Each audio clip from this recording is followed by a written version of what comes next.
Lord. యాకోబు రాసిన పత్రిక 2వ అధ్యాయము. నా సహోదరులారా, మహిమాస్వరూపియగు మన ప్రభు అయిన యేసుక్రీస్తును గూర్చిన విశ్వాస విషయములో మోమాటము గలవారై ఉండకుడి. ఎలాగనగా బంగారు ఉంగరము పెట్టుకొని ప్రశస్త వస్త్రములు ధరించుకుని ఒకడు మీ సమాజ మందిరములోనికి వచ్చినప్పుడు మురికి బట్టలు కట్టుకొనిన దరిద్రుడును లోపలికి వచ్చిన ఎడల మీరు ప్రశస్త వస్త్రములు ధరించుకుని వారిని చూచి సన్మానించి నీవిక్కడ మంచి స్థలమందు కూర్చుండమని చెప్పి ఆ దరిద్రునితో నీవక్కడ నిలుపుము, లేక ఇక్కడ నా పాదపీఠమునకు దిగువన కూర్చుండమని చెప్పిన ఎడల మీ మనస్సులలో భేదములు పెట్టుకొని మీరు దురాలోచనతో విమర్శ చేసిన వారగుదురు కారా? నా ప్రియ సహోదరులారా, ఆలకించుడి. ఈ లోక విషయములో దరిద్రులైన వారిని విశ్వాసమందు భాగ్యవంతులుగాను తన్ను ప్రేమించు వారికి తాను వాగ్దానము చేసిన రాజ్యమునకు వారసులుగాను ఉనుటకు దేవుడు ఏర్పరచుకొనలేదా? అయితే మీరు దరిద్రులను అవమానపరచుదురు, ధనవంతులు మీ మీద కఠినముగా అధికారము చూపుదురు. మిమ్మును న్యాయసభలలో ఈడ్చుచున్న వారు వీరే గదా. మీకు పెట్టుబడిన శ్రేష్టమైన నామమును దూషించువారు వీరే గదా. మెట్టుకు నీ వలె నీ పొరుగువాని ప్రేమించుమను లేఖనములో ఉన్నట్టి ప్రాముఖ్యమైన ఈ ఆజ్ఞను మీరు నెరవేర్చిన ఎడల బాగుగానే ప్రవర్తించువారగుదురు.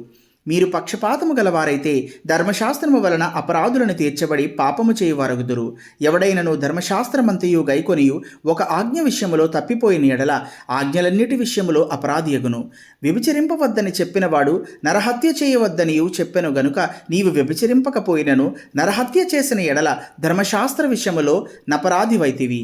స్వాతంత్రము ఇచ్చు నియమము చెప్పున తీర్పు పొందబోవు వారికి తగినట్టుగా మాటలాడుడి, అలాగుననే ప్రవర్తించుడి. కనికరము చూపని వాడు కనికరము లేని తీర్పు పొందును, కనికరము తీర్పు మించి అతిశయపడును. నా సహోదరులారా, క్రియలు లేనప్పుడు ఎవడైనను తనకు విశ్వాసం కలదని చెప్పిన ఎడల ఏమి ప్రయోజనము? అట్టి విశ్వాసం అతన్ని రక్షింపగలదా?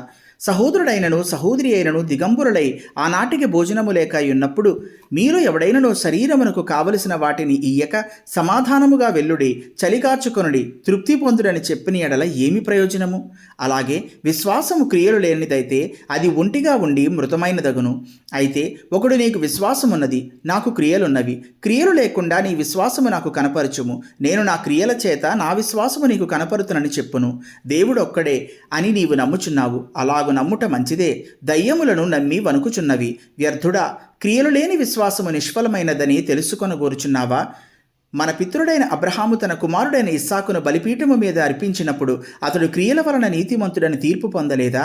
విశ్వాసము అతని క్రియలతో కూడి కార్యసిద్ధి కలుగు చేసిన నీవు క్రియల మూలముగా అతని విశ్వాసము పరిపూర్ణమైనదనియు గ్రహించుచున్నావు గదా.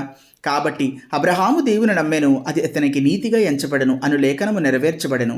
మరియు దేవుని స్నేహితుడని అతనికి పేరు కలిగెను. మనుష్యుడు విశ్వాసం మూలమున మాత్రము కాక క్రియల మూలమునను నీతిమంతుడని ఎంచబడునని మీరు దీని వలన గ్రహించితిరి. అటువలనే రాహాబును వేశ్య కూడా దూతలను చేర్చుకొని వేరొక మార్గమున వారికి వెలుపలికి పంపివేసినప్పుడు క్రియల మూలముగా నీతిమంతురాలని ఎంచబడెను గదా. ప్రాణము లేని శరీరం ఎలాగూ మృతము, అలాగే క్రియలు లేని విశ్వాసమును మృతము.